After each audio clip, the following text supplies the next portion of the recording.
Hello, welcome to advisor. NCERT series में हम पहुंचे हैं चैप्टर नंबर 11 पे, that is transportation in animals and plants of class 7th। तो इस चैप्टर में हम पढ़ने वाले हैं कि किस तरीके से जो इम्पोर्टेंट और यूजफुल सब्सटेंसेस होते हैं, लाइक डाइजेस्टेड फूड हो गए, जैसे कि ऑक्सीजन या वाटर हो गए, उसको हम कैसे different parts of the body तक पहुंचाते हैं, और जो different parts of the body से जो वेस्ट मटेरियल है, कैसे उसको उस ऑर्गन तक पहुंचाना है जहां से वो रिमूव हो जाए बॉडी से। ठीक है। एंड इवन हम प्लांट्स में भी किस तरीके से ट्रांसपोर्टेशन होता है वाटर एंड मिनरल्स का, एंड इवन फूड जो वो बनता है in the form of glucose, वो कैसे ट्रांसपोर्ट होता है उसके बारे में पढ़ने वाले हैं। ठीक है। तो आपको पता है कि ऑर्गेनिज्म को फूड, वाटर और ऑक्सीजन ये सर्वाइवल के लिए बहुत ज्यादा जरूरी है। तो इन सारी चीजों का ट्रांसपोर्ट होगा, और उसके साथ साथ जितना भी वेस्ट है उसको भी हम लोग उस जगह पे ट्रांसपोर्ट करेंगे जहां से वो रिमूव हो सकता है। ठीक है। अब यहाँ पे आपको ये जो डायग्राम दिख रहा है, इसमें दो चीज आपको मेनली दिख रही होंगी। एक तो आपका ये हार्ट है, और दूसरा यहाँ पे आपको ग्रीन और रेड कलर की वेसल्स दिख रही होंगी, जिसको हम कहते हैं ब्लड वेसल्स। ठीक है। वेसल्स यानी कि जो एक तरीके का ट्यूब लाइक स्ट्रक्चर है और जिसमें ब्लड मूव कर रहा है, they are known as blood vessels. ठीक है। अब ये जो ब्लड वेसल्स होते हैं ये दो टाइप्स के होते हैं, हम आगे पढ़ने वाले हैं। आर्टरी और वेन होते हैं। ठीक है। आर्टरी में ये आपको रेड कलर का दिख रहा है, रेड कलर यानी कि प्योर ऑक्सीजन इसमें प्रेजेंट है, यानी कि ऑक्सीजन रिच ब्लड इसमें प्रेजेंट है। कैसा ब्लड है? ऑक्सीजन रिच ब्लड, जिसको आप कह सकते हो ऑक्सीजनेटेड ब्लड। ठीक है। इसी तरीके से जो वेन है ये आपको ब्लू कलर का दिख रहा है। देखिए ये आपका ये जो पोर्शन है ये आपका वेन है।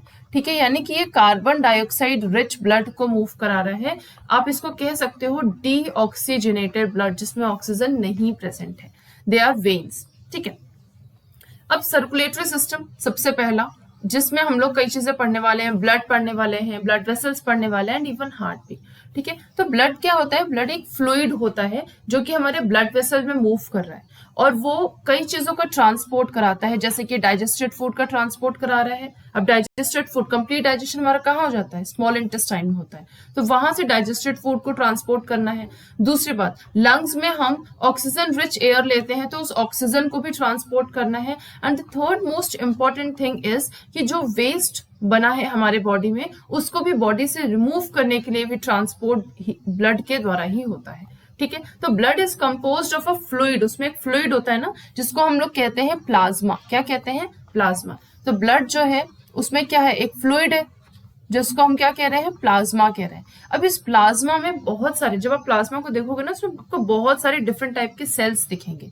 जो इसमें हम पढ़ने वाले हैं यहाँ पे, वो 3 टाइप के सेल्स पढ़ने वाले हैं। आरबीसी है, डब्ल्यूबीसी है, और तीसरा है प्लेटलेट्स। ठीक है। आरबीसी यानी कि रेड ब्लड सेल, जो रेड कलर की होती है। डब्ल्यूबीसी व्हाइट ब्लड सेल, और प्लेटलेट्स क्लॉटिंग फैक्टर होता है। ठीक है। चलिए, अब क्वेश्चन है कि हमारे ब्लड का कलर जो है वो रेड कलर क्यों होता है? क्योंकि हमारे जो आरबीसी होता है उसमें रेड पिगमेंट पाया जाता है। ठीक है। उसमें एक रेड पिगमेंट पाया जाता है, और इस रेड पिगमेंट का नाम क्या है? इस रेड पिगमेंट का नाम है हीमोग्लोबिन। यही जो है हमारे रेड ब्लड सेल को रेड कलर प्रोवाइड कर रहा है। और ये जो हीमोग्लोबिन होता है ये इस तरीके से 4 मॉलिक्यूल्स ऑफ ऑक्सीजन को बाइंड कर लेता है और उसको ट्रांसपोर्ट करता है।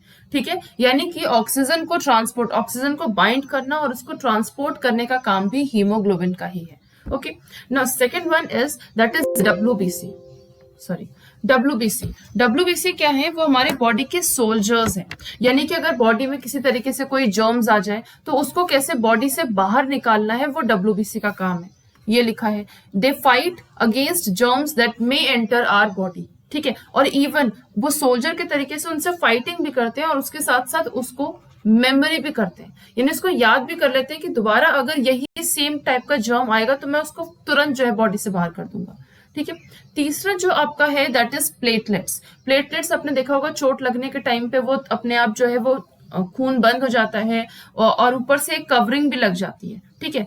इस तरीके का आपको एक नेटवर्क मैश लाइक स्ट्रक्चर आपको दिख जाता है। ठीक है। तो इसको हम क्या कहते हैं? इसको हम कहते हैं क्लॉट। और ये क्लॉट किसके वजह से होता है? उसी प्लाज्मा में प्रेजेंट एक और सेल होता है जिसका नाम है प्लेटलेट्स। उन प्लेटलेट्स के जरिए जो है क्लॉटिंग होती है। अब नेक्स्ट बात हमने बताया कि जो ब्लड है वो किसमें मूव कर रहा है? या किस में ट्रांसपोर्ट हो रहा है, ब्लड वेसल्स में। अब ये ब्लड वेसल्स क्या होती हैं, ब्लड वेसल्स सिंपली एक ट्यूब लाइक स्ट्रक्चर होती है जो कि ब्लड को मूव करने में हेल्प करती है। ठीक है, पहली बात। अब ब्लड जो है वो मूव करता है क्यों है, वो दो काम के लिए मूव करता है। पहली बात तो वो ऑक्सीजन रिच ब्लड को, यानी कि जो जिसमें ऑक्सीजन प्रेजेंट है उस ऑक्सीजन को बॉडी के हर एक पार्ट तक पहुंचाने के लिए हेल्प करता है, पहला काम। ठीक है, ऑक्सीजन को कैरी करता है। और दूसरा काम, जब वो different organs of the body parts के पास गया, उसने ऑक्सीजन पहुंचाया, तो वहां से जो कार्बन डाइऑक्साइड निकला वो कार्बन डाइऑक्साइड भी तो खुद ही ले लेगा वो। ठीक है, और उस कार्बन डाइऑक्साइड को ले आके वो ट्रांसपोर्ट करेगा उस जगह पे जहां से वो कार्बन डाइऑक्साइड बॉडी से रिमूव ना हो जाए। ठीक है, तो इस तरीके से रिमूव हो जाए, तो इस तरीके से वो दो काम कर रहा है, दो चीजों को कैरी कर रहा है, ऑक्सीजन को और कार्बन डाइऑक्साइड को। ठीक है, अब जो ब्लड वेसल्स ऑक्सीजन को कैरी करते हैं उन ब्लड वेसल का नाम होता है वेन। ठीक है, क्या नाम होता है, वेन। और जो ब्लड वेसल कार्बन डाइऑक्साइड को कैरी करते हैं वो ब्लड वेसल का नाम होता है आर्टरीज। क्या नाम होता है, आर्टरीज। ठीक है, तो ऑक्सीजन जो है वो किसके द्वारा कैरी हो रहा है, आर्टरीज के जरिए। और आर्टरीज जो है वो हार्ट से different parts of the body तक पहुंचाता है। अब एक और चीज यहाँ पे, अब जैसे मान लीजिए ये हार्ट है। ठीक है, अब हार्ट से जो, देखो हार्ट से एक पाइप यहाँ निकल रही है और यहाँ पे एक और। ठीक है, अब यहाँ पे ब्लड जो है वो हार्ट से इधर जा रहा है। देखो यहाँ पे क्या हो रहा है, away from heart, away from heart.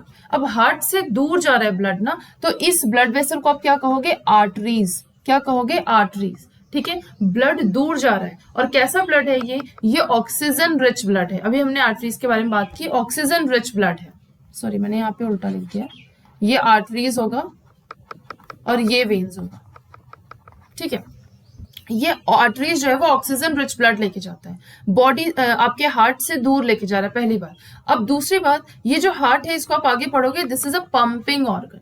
Pumping मतलब एक मोटर का काम करता है। तो यहाँ पे जो ब्लड का प्रेशर है वो बहुत ज्यादा होगा। जब प्रेशर बहुत ज्यादा होगा तो वॉल पे भी वो बहुत ज्यादा जो है प्रेशर लगाएगा, जिसके वजह से ये दीवार फट सकती है। ठीक है, या ये दीवार जो टूट सकती है। इसलिए आर्टरीज की जो वॉल होती है वो काफी ज्यादा थिक होती है। कैसी होती है, काफी थिक होती है, इलास्टिक होती है। क्या, आर्टरीज की जो वॉल्स होती है। ठीक है, तो आर्टरीज की वॉल के बारे में आपने यहाँ पढ़ोगे आप कि वहां पे बहुत ज्यादा जो ब्लड फ्लो होता है वो बहुत रैपिड होता है, उसका प्रेशर बहुत हाई होता है, इसलिए आर्टरीज जो है उसकी वॉल कैसी होती है, थिक इलास्टिक वॉल होती है। ठीक है, इसी तरीके से जब आप वेन्स के बारे में पढ़ोगे तो यहाँ पे लिखा है, वेन्स वो वेसल होती हैं जो कार्बन डाइऑक्साइड रिच ब्लड को लेके जाती है from all parts of the body to the heart, back to the heart, heart के पास लेके जा रही है। ठीक है, अब देखिए यहाँ पे, उसके बाद दूसरी चीज कि इसमें वॉल्व्स प्रेजेंट होते हैं। अब वॉल्व्स का काम क्या होता है, वॉल्व्स एक तरीके के गेट होते हैं जो कि किसी एक डायरेक्शन में ही मूव करने देते हैं। जैसे कि मान लीजिए ये हार्ट है। ठीक है, इस तरीके से यहाँ ये आपका ये क्या है, ये वेन्स है। लेट्स सपोज ये वेन्स है। ठीक है, जो अब वेन्स है इसका मतलब ब्लड किस तरफ मूव कर रहा होगा, हार्ट की तरफ मूव कर रहा होगा। वेन्स है तो यहाँ पे प्रेशर देखो कम होगा, वेन्स में प्रेशर कम होता है ब्लड का, तो इसकी जो वॉल्स होंगी वो कैसी होंगी, थिन वॉल्स होंगी। ठीक है, अब उसके साथ इस वेन्स में ना वॉल्व्स प्रेजेंट होते हैं, यानी कि एक स्पेशल टाइप के गेट प्रेजेंट होंगे जो सिर्फ अलाउ करेंगे हार्ट की तरफ ब्लड को मूव करने के लिए। हार्ट के उल्टे डायरेक्शन में मूवमेंट नहीं होने देगा, ये गेट जो है नहीं होने देगा। जैसे इस तरफ मूव बैक फ्लो जैसे करेगा ये गेट अपने आप स्वतः बंद हो जाएगा।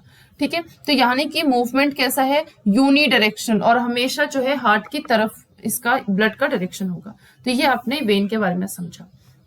अब नेक्स्ट बात आती है पल्स रेट के बारे में। पल्स क्या होता है, आपने कई बार इस तरीके से जब थंब का यूज करते हो या फिर मिडिल और इंडेक्स फिंगर का आप यूज करके अपने रिस्ट पे रख के देखते हो, थोड़ी देर जब आप फील करते हो तो कोई एक चीज मूवमेंट करती हुई दिखती है। तो मूवमेंट एक्चुअली क्या है, जो आपकी ब्लड वेसल है, यानी कि जो कौन सी ब्लड वेसल, आर्टरीज। आर्टरीज मैंने अभी जस्ट बताया कि जो ब्लड का जो प्रेशर है वो काफी ज्यादा होता है, हाई प्रेशर होता है, जिसकी वजह से वो लगातार इसकी वॉल को धक्का मारते रहता है। ठीक है, इस धक्का मारने से एक थ्रॉबिंग, आपको एक मूवमेंट का एहसास होता है जिसको हम कहते हैं पल्स रेट, पल्स। ठीक है, अब 1 मिनट तक जब आप इस तरीके से उस बीट को ऐसे टेस्ट करते रहोगे तो आपको अप्रॉक्स पता चलेगा कि 72 से लगभग 80 बीट्स पर मिनट जो है ये आपका थ्रॉबिंग हो रहा है। ठीक है। तो ये जो number of beats per minute है इसको हम कहते हैं पल्स रेट। क्या कहते हैं? Pulse rate. ठीक है। अब नेक्स्ट बात है, यहां पे आपको एक डायग्राम दिख रहा है जो मैं थोड़ा क्लियर कर दूं। ओके, यहाँ पे आपको दो चीजें समझनी है। पहली बात कि देखो, यहाँ पे मैंने आपको जस्ट अभी बताया कि आर्टरीज के बारे में जो 3 बातें समझी वो देखते हैं। सबसे पहली बात कि आर्टरीज से जो ब्लड है हमेशा हार्ट से दूर जाता है, ठीक है, यानी कि डायरेक्शन ये होगा, पहली बात। दूसरी बात, आर्टरीज में ऑक्सीजन रिच ब्लड जाता है। और तीसरी बात, इसकी जो वॉल्स होती है वो काफी थिक होती है। ये 3 चीजें अपने आर्टरीज के बारे में समझी। वेन्स के बारे में आपने क्या समझी? पहली बात, मूवमेंट किस तरफ होगा? मूवमेंट इस तरफ होगा, यानी कि हार्ट की तरफ मूवमेंट होगा, ठीक है। कैसा ब्लड जाएगा? इसमें कार्बन डाइऑक्साइड रिच ब्लड जाएगा। वॉल कैसी होंगी? वॉल थिन होगी क्योंकि प्रेशर कम है, ठीक है। ये बात आपको समझ में आ गई। अब देखो, आर्टरी में मैंने कहा मेनली जो है ऑक्सीजन या ही मतलब ऑक्सीजन रिच ब्लड ही जाता है। और ये बात बहुत क्लियर है कि हमेशा हार्ट से दूर जाता है ब्लड, ठीक है। सेम इसी तरीके से देखिए, हार्ट से दूर जाता हुआ ब्लड आपको यहाँ दिख रहा है पल्मोनरी आर्टरी में, ठीक है। अब ये जो पल्मोनरी आर्टरी में है, हार्ट से ब्लड तो दूर जा रहा है, लेकिन ये जो ब्लड है ये ऑक्सीजन रिच ब्लड नहीं है, कार्बन डाइऑक्साइड रिच ब्लड है। यानी एकमात्र ऐसा आर्टरी जो कि कार्बन डाइऑक्साइड रिच ब्लड को लेके जा रहा है। ऑल्दो दिस इज ट्रू कि वो हार्ट से दूर लेके जा रहा है, इसीलिए उसको आर्टरी कहा है, वेन नहीं कहा है। वो आर्टरी है क्योंकि वो हार्ट से दूर लेके जा रहा है, लेकिन वो कार्बन डाइऑक्साइड रिच ब्लड को लेके जा रहा है और लंग्स के पास लेके जा रहा है, इसलिए हम इसको पल्मोनरी आर्टरी कहते हैं, ठीक है। सेम इसी तरीके से वेन्स के बारे में आपको पता है, वेन किस तरफ? हार्ट की तरफ ब्लड का मूवमेंट होता है। तो यहाँ भी हार्ट की तरफ ही ब्लड का मूवमेंट हो रहा है। ये देखो, हार्ट की तरफ ब्लड का मूवमेंट हो रहा है, लेकिन यहाँ पे ये ऑक्सीजन रिच ब्लड को लेके जा रहा है। मैंने क्या कहा? नॉर्मली वेन में क्या है? कार्बन डाइऑक्साइड रिच ब्लड, लेकिन जो पल्मोनरी वेन है उसमें ऑक्सीजन रिच ब्लड को वो वेन लेके जा रहा है। तो ये आपका एकमात्र ऐसा वेन है जो ऑक्सीजन रिच ब्लड को लेके जाता है हार्ट से दूर, ठीक है, सॉरी, लंग्स से दूर हार्ट की तरफ। तो इसको हम कहेंगे पल्मोनरी वेन, ठीक है। अब तीसरी चीज जो आपने यहाँ देखी, आर्टरीज जो है वो स्मॉल वेसल्स में डिवाइड हो गया, ठीक है। और ये स्मॉल एक्सट्रीमली थिन वेसल्स, इसको क्या हम कहते हैं? इसको हम कहते हैं कैपिलरीज। डिवाइड होने की जरूरत क्या है? जरूरत सिंपल सा है कि ऑर्गन के अंदर बहुत सारे टिश्यूज और उन टिश्यूज के अंदर बहुत सारे सेल्स, और हर एक सेल तक ऑक्सीजन पहुंचाना है। दिस इज वेरी इनकन्वीनियंट कि अगर हम उसको आर्टरीज के थ्रू पहुंचाएं। इतनी मोटी आर्टरी, इतनी मोटी ब्लड वेसल्स होती हैं कि वो हर एक सेल तक नहीं पहुंच पाएगी। इसलिए जरूरी है कि जो ये ट्यूब्स हैं ये डिवाइड होके बहुत ही थिन हो जाए ताकि हर एक सेल तक पहुंच पाए। और जब वो थिन हो जाती है तो उसको हम कैपिलरीज कहते हैं। और यही कैपिलरीज इकट्ठी होके क्या बनाती हैं? वेन बनाती हैं, और हार्ट के पास वो सारा का सारा ब्लड लेके जाती है। तो ऑक्सीजन रिच ब्लड लेके आई ये आर्टरी, ठीक है। कैपिलरीज ने ये ऑक्सीजन रिच ब्लड को लिया और जितने भी सेल्स हैं उन सारे सेल्स को ये ऑक्सीजन प्रोवाइड कर दिया, ठीक है। और उन सेल से सेल को ऑक्सीजन प्रोवाइड कर दिया और उन सेल से कार्बन डाइऑक्साइड को ले लिया इन कैपिलरीज ने और वेन्स में पहुंचा दिया, ठीक है। अब ये जो वेन्स है इस कार्बन डाइऑक्साइड रिच ब्लड को कहाँ लेके जा रहे हैं? हार्ट के पास लेके जा रहे हैं। हार्ट से वो मूवमेंट हो रहा है, हार्ट से वो इस तरीके से मूवमेंट होके कहाँ जा रहा है? लंग्स के पास, ऑक्सीजन उसमें डालने के लिए, उस ब्लड में ऑक्सीजन दोबारा डालने के लिए, ठीक है। अब यहाँ से ये ब्लड जो है जाएगा लंग्स के पास। ये लंग्स जो है उसमें हम लंग्स में यानी कि अपने नॉस्ट्रिल के थ्रू एयर लेते हैं, ऑक्सीजन रिच एयर लेते हैं। अब उस ब्लड में दोबारा से क्या जाएगा? ऑक्सीजन जाएगा। और यहाँ से जब लंग्स से ब्लड निकलेगा तो वो ऑक्सीजन रिच ब्लड निकलेगा और दोबारा से ये हार्ट के पास जाएगा, ठीक है, और इस तरीके से मूव कर जाएगा। तो ये आपका पूरा एक स्कीमेटिक डायग्रामेटिक वर्जन है सर्कुलेटरी सिस्टम का, ठीक है। अब यहाँ पे मैंने हार्ट के बारे में बात की थी। तो हार्ट क्या है? इट इज अ ऑर्गन जो कि लगातार काम करता है। It is a pumping organ. किस तरीके का ऑर्गन है? पंपिंग ऑर्गन है, यानी कि मोटर के तरीके से काम करता है जो लगातार कंटिन्यूअसली वो काम कर रहा है। जब एक बच्चा एम्ब्रियो पोजीशन में है उस टाइम से लेके जब तक उसकी डेथ नहीं हो जाती, अनलेस एंड अनटिल कोई प्रॉब्लम ना हो, तब तक वो हार्ट लगातार काम करता है, ठीक है। अब ये हार्ट कहाँ प्रेजेंट होता है? हमारे चेस्ट कैविटी में प्रेजेंट होता है और उसका जो लोअर टिप होता है वो स्लाइटली लेफ्ट की तरफ टिल्टेड होता है। यहाँ से क्वेश्चंस आते हैं, ओके। और आप हार्ट के मूवमेंट को इवन आप लोग अपने हाथ से अपने जब सीने के पास रखोगे एंड चेस्ट पे रखोगे अपना हाथ, तो आपको वो मूवमेंट फील हो जाएगा, आप वो फील कर सकते हो मूवमेंट। साइज की अगर हम बात करें तो जितनी बड़ी आपकी मुट्ठी होती है अप्रोक्स जो है रफली साइज आपके हार्ट का वही होता है, ठीक है। अब ये जो हमारा हार्ट होता है ना, वो 4 चैम्बर्स में डिवाइडेड होता है। जैसे मान लीजिए ये हमारा सिंपल हार्ट है, ठीक है। अब ये हार्ट जो है वो 4 चैम्बर्स में, इस तरीके से 4 चैम्बर में डिवाइड होता है, ठीक है। ऊपर के जो 2 चैम्बर्स होते हैं, ऊपर के जो 2 चैम्बर्स होते हैं उनको हम क्या कहते हैं, एट्रिया। और जो नीचे के जो 2 चैम्बर्स होते हैं इनको हम कहते हैं वेंट्रिकल्स। क्या कहते हैं, वेंट्रिकल्स। अपर चैम्बर को, अपर दोनों चैम्बर को हम क्या कह रहे हैं, एट्रिया। और जो नीचे के जो चैम्बर्स हैं उनको हम कहते हैं वेंट्रिकल्स। ओके, अब ये राइट साइड है, ये राइट साइड है और ये लेफ्ट साइड है, ठीक। तो राइट साइड के एट्रिया को आप क्या कहोगे, राइट एट्रिया। लेफ्ट साइड के एट्रिया को आप क्या कहोगे, लेफ्ट एट्रिया। इसी तरीके से राइट साइड के वेंट्रिकल को आप कहोगे राइट वेंट्रिकल और लेफ्ट साइड के वेंट्रिकल को आप कहोगे लेफ्ट वेंट्रिकल, ठीक है। जैसे यहाँ पे है, अब ये देखिए, ये राइट एट्रिया है, ये लेफ्ट एट्रिया है, ये राइट वेंट्रिकल है, ये लेफ्ट वेंट्रिकल है, ठीक है। अब देखिए यहाँ पे क्या हो रहा है, पल्मोनरी वेन। पल्मोनरी वेन अभी आपको देखा आपने कि पल्मोनरी वेन कैसा मतलब कैसा ब्लड लेके जा रही है, ऑक्सीजन रिच ब्लड। कहाँ से लेके जा रही है, लंग से लेके जा रही है, किधर, हार्ट की तरफ। वेन तो हार्ट की तरफ लेके जाती है। अब देखिए यहाँ से ये कहाँ पहुंचा, लेफ्ट जो ऑरिकल है आपका, यानी कि लेफ्ट जो एट्रिया है वहां पे पहुंचा। लेफ्ट एट्रिया से इस वॉल्व को, यहाँ भी ना ये भी एक वॉल्व ही है, इसको हम कहते हैं मिट्रल वॉल्व।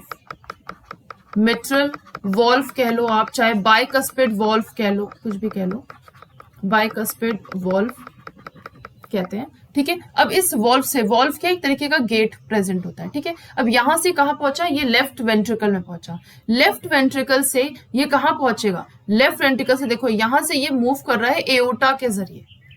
किधर मूव कर रहा है, एओर्टा के जरिए। अब ये एओर्टा क्या है, ये लार्जेस्ट आर्टरी है जहां से ऑक्सीजन रिच ब्लड जाता है, ठीक है। आपने पढ़ा था ना, largest artery oxygen rich blood लेके जा रहा है, कहां से, आपके हार्ट से कहां जा रहा है, to different parts of the body, या all parts of the body, parts of the body, ठीक है।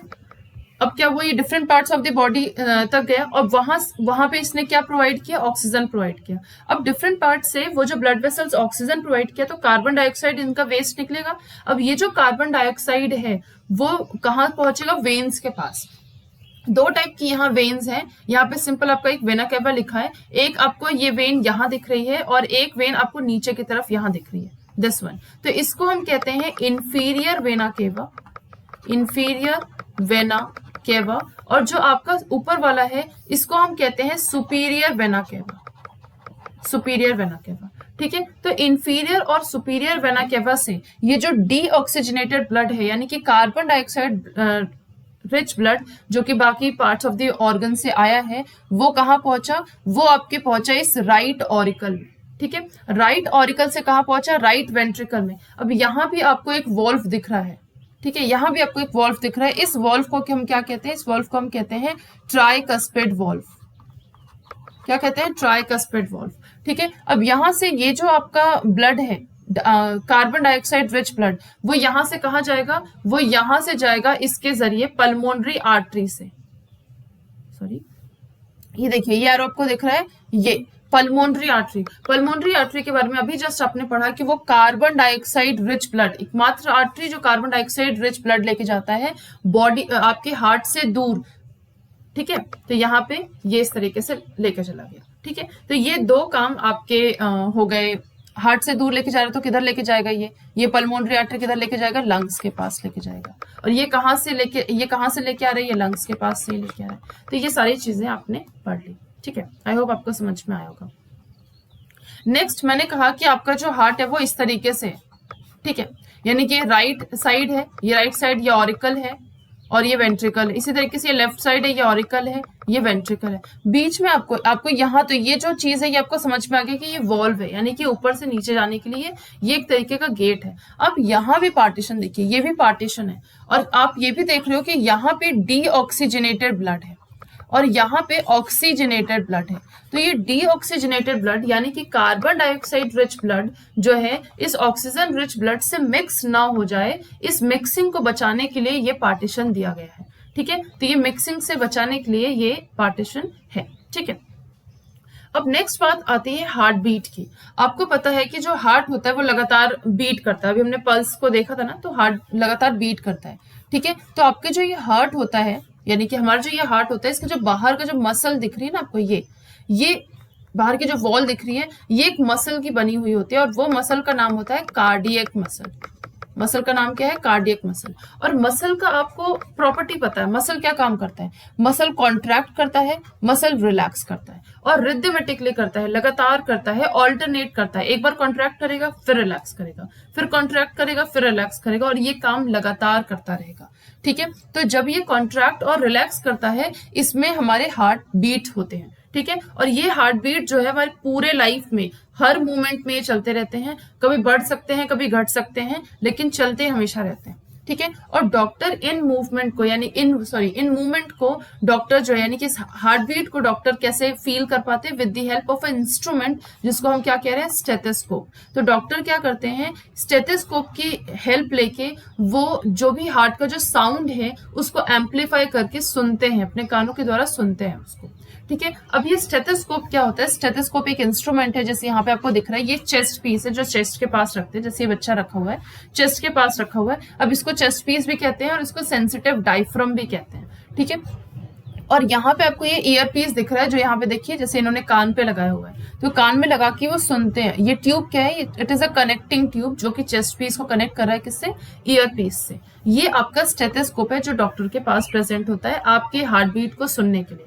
और हार्ट बीट किस तरीके की है उसके हिसाब से डॉक्टर्स जो है डिफरेंट, अगर कोई बीमारी है, हार्ट बहुत ही ज्यादा स्लो बीट कर रहा है या बहुत फास्ट बीट कर रहा है, रेस्ट के टाइम पे भी बहुत फास्ट बीट कर रहा है, उस हिसाब से डिफरेंट तरीके की डिजीजेस होती है जिसको डॉक्टर्स डायग्नोज करते हैं, ठीक है।